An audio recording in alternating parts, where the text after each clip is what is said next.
नमस्कार दोस्तों, स्वागत है आपका हमारे YouTube चैनल पर। दोस्तों, इस संसार में सभी प्राणी मृत्यु से भयभीत रहते हैं। उन प्राणियों में से मनुष्य को मृत्यु का सर्वाधिक भय रहता है। न जाने कब और किस रूप में मृत्यु होगी, यह कोई नहीं जानता। हमारे धर्म ग्रंथों में मृत्यु का ऐसा भयावह वर्णन किया गया है जिसे पढ़कर आदमी की रूह कांप जाती है। मृत्यु के समय शरीर से प्राण निकलने की प्रक्रिया बड़ी भयानक बताई गई है। मृत्यु के तुरंत बाद वैतरणी नदी पार करने में होने वाले असीम कष्टों का वर्णन किया गया है। उसके बाद कर्मों के फल के अनुसार स्वर्ग नरक भोगने की बात कही गई है।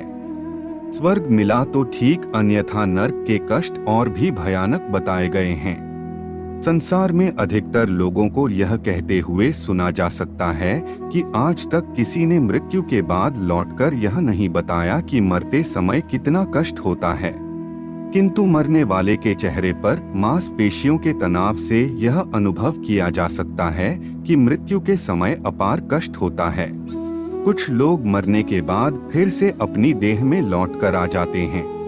कुछ लोग मरने के 4-5 घंटे के बाद अर्थी से उठ बैठते हैं, तो कुछ लोग शमशान पहुंचकर जीवित हो जाते हैं। शरीर में लौटकर आने वाले व्यक्तियों ने अपने अनुभव बताए हैं, परंतु उन्होंने यह कभी नहीं बताया कि उन्हें मृत्यु के समय किसी भयानक दर्द का सामना करना पड़ा था।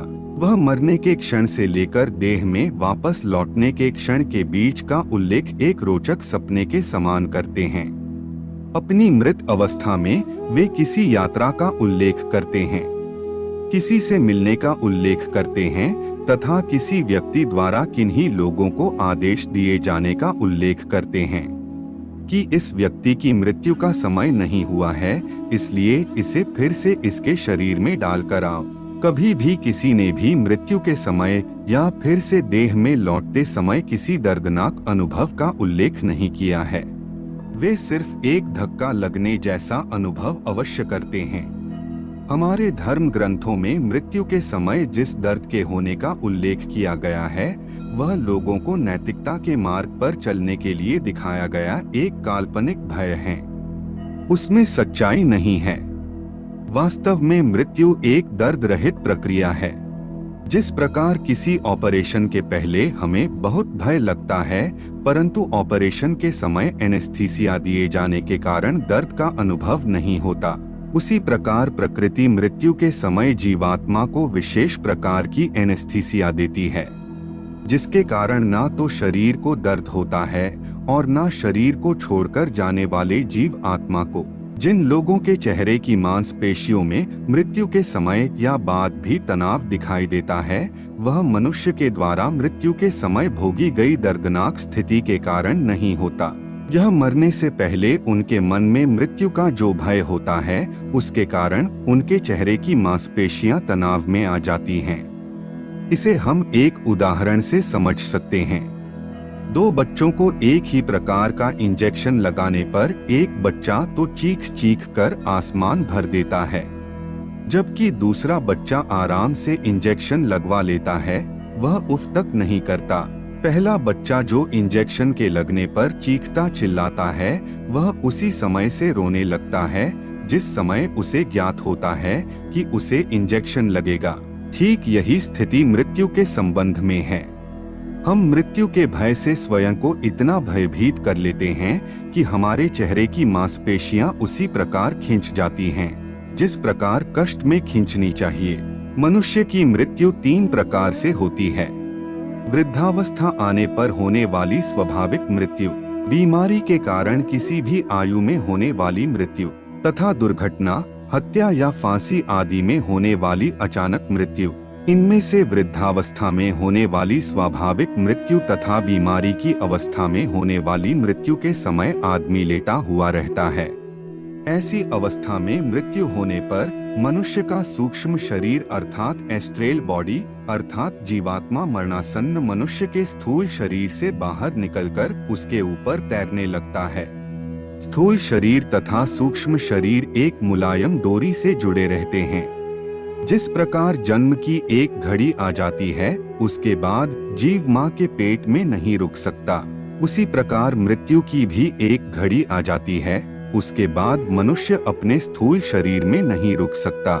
जीवात्मा स्थूल शरीर और सूक्ष्म शरीर के बीच की डोरी को झटका देकर तोड़ डालता है, तभी व्यक्ति की मृत्यु हो जाती है। दुर्घटना, हत्या और फांसी आदि से होने वाली मृत्यु में मनुष्य प्रायः बैठा हुआ या खड़ा होता है। ऐसी अवस्था में होने वाली मृत्यु की घटनाओं को मनुष्य अपनी आंखों से मृत्यु को निकट आते हुए देखता है। इसको हम एक उदाहरण से समझाते हैं। मान लीजिए कि कोई मनुष्य सड़क पर चल रहा है और वह अचानक सामने तेज गति से आते हुए किसी ट्रक को देखता है। वह समझ जाता है कि उसका इस ट्रक के नीचे कुचलकर मरना तो तय है।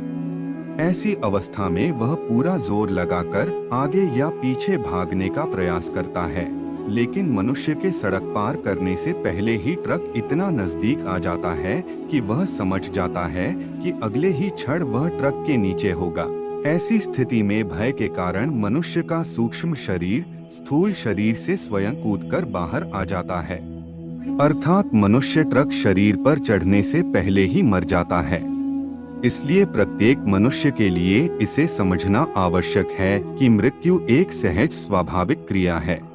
84 लाख योनियों में भटकता हुआ प्राणी जन्म और मृत्यु की घटना को 84 लाख बार भोगता है, उसे इसका पूरा अनुभव होता है। प्रकृति भी इस काम में प्राणी की पूरी सहायता करती है, इसलिए मृत्यु से डरने की आवश्यकता नहीं है। आज की वीडियो में बस इतना ही। अगर आपको यह वीडियो अच्छी लगी हो तो वीडियो को लाइक करके चैनल को सब्सक्राइब कर लीजिएगा। मिलते हैं एक नए वीडियो में।